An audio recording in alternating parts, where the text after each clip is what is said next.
Salut tout le monde, bienvenue dans cette nouvelle vidéo. Aujourd'hui, on se retrouve pour la nouvelle mise à jour 3.4 de Market Sniper.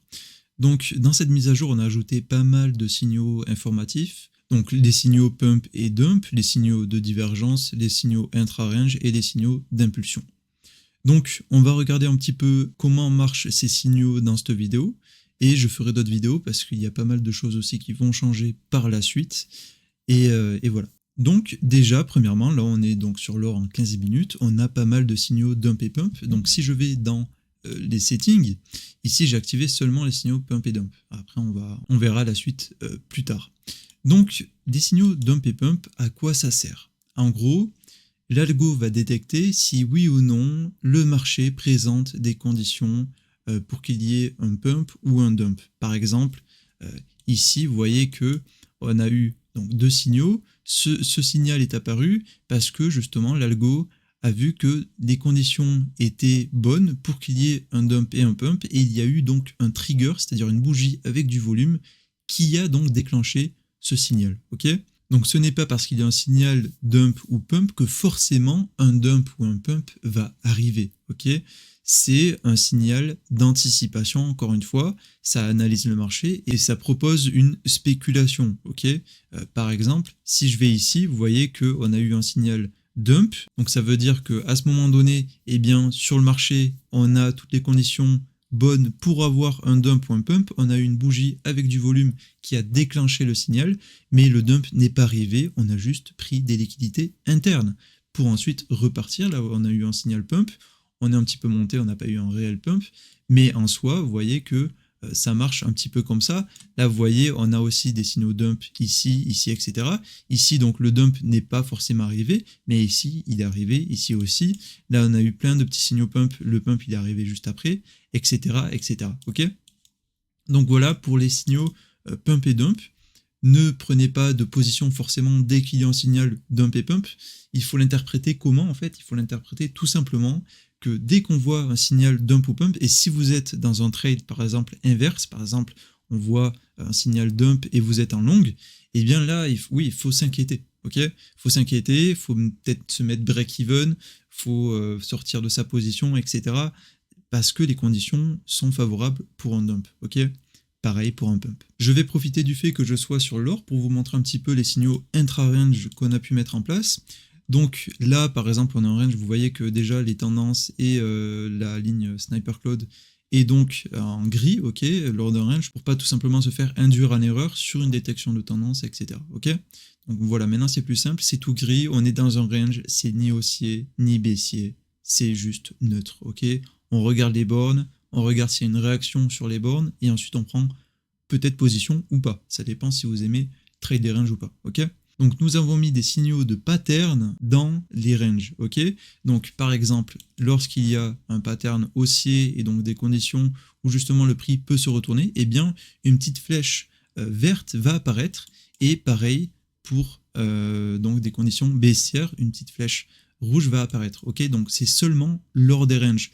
Et ça ajoute énormément de confluence. C'est-à-dire que si par exemple là vous allez en LTF, vous cherchez un setup baissier, eh bien vous voyez que déjà en 15 minutes vous avez une flèche, donc vous avez une énorme confluence, et l'indicateur vous dit, tiens, là on a des conditions et on a un pattern baissier dans une zone intéressante, ok ?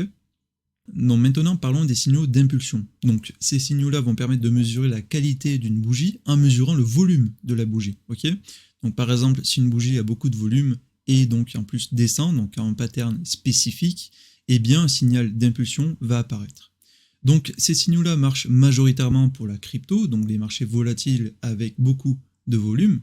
Mais si vous voulez aussi utiliser ces signaux sur des marchés autres que la crypto, donc le forex, etc., eh bien allez dans les paramètres et baissez la sensibilité. Ici, ok, mettez 2.5, 2, 1.5, etc. Car à 3.5, vous aurez vraiment très peu de signaux sur le gold, sur le forex, etc. Ok, donc baissez la sensibilité. En revanche, pour la crypto, 3.5, c'est parfait. C'est donc les settings de base. Et donc là, nous sommes sur le Bitcoin 15 minutes, et vous voyez qu'on a pas mal de signaux d'impulsion. Ok, donc vous voyez que c'est lors des dumps, donc on a une petite encre qui est ici, et lors des pumps, nous avons une fusée, ok, qui est comme celle-ci.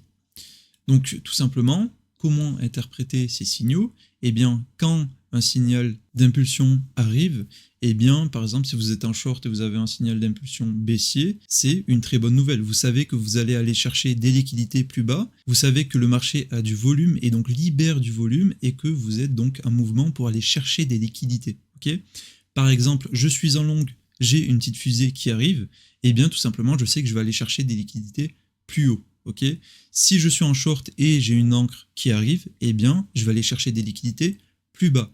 Là, vous allez vous poser peut-être une question, mais comment différencier les signaux de pump et de dump et les signaux d'impulsion? Eh bien, tout simplement, les signaux de pump et dump vont apparaître lorsque le marché va être favorable, donc lorsqu'il y aura des conditions, donc c'est sur plusieurs bougies, hein, c'est un pattern entier, c'est plein de conditions, donc le signal va apparaître moins facilement, ok, il faudra plusieurs conditions pour qu'un signal apparaît, alors qu'un signal d'impulsion, c'est juste sur la bougie même, ok, c'est si la bougie libère du volume ou pas, eh bien on aura un signal d'impulsion ou pas.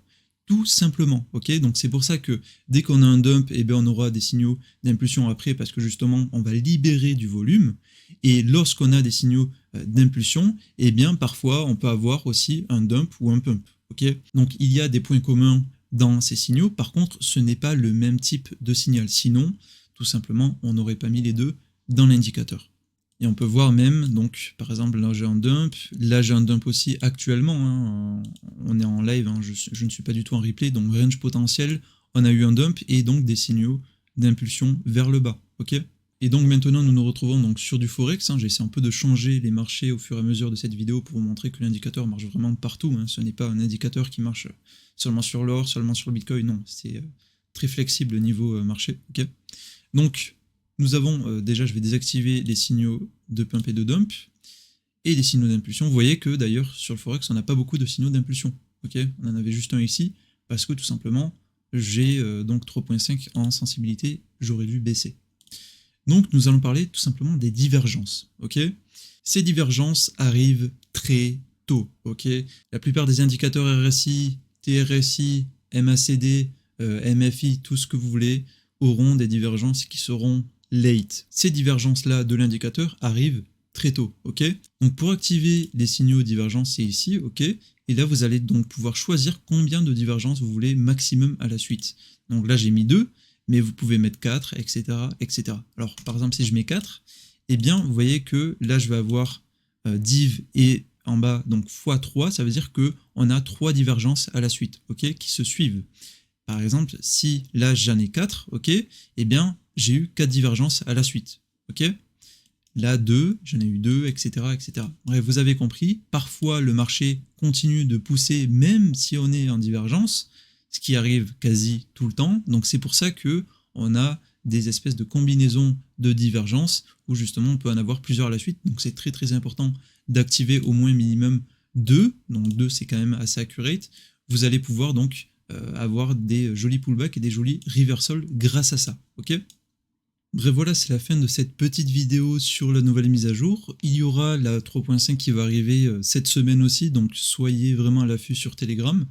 Si vous voulez l'indicateur, il est disponible dans la description. On a une roadmap très très chargée. À la 5.0, on pense que l'indicateur sera complètement finalisé, un joli dashboard, de nouveaux signaux, types de signaux, donc un nouvel algorithme pour les signaux en backtest, etc. On a vraiment du lourd qui arrive, ne vous en faites pas.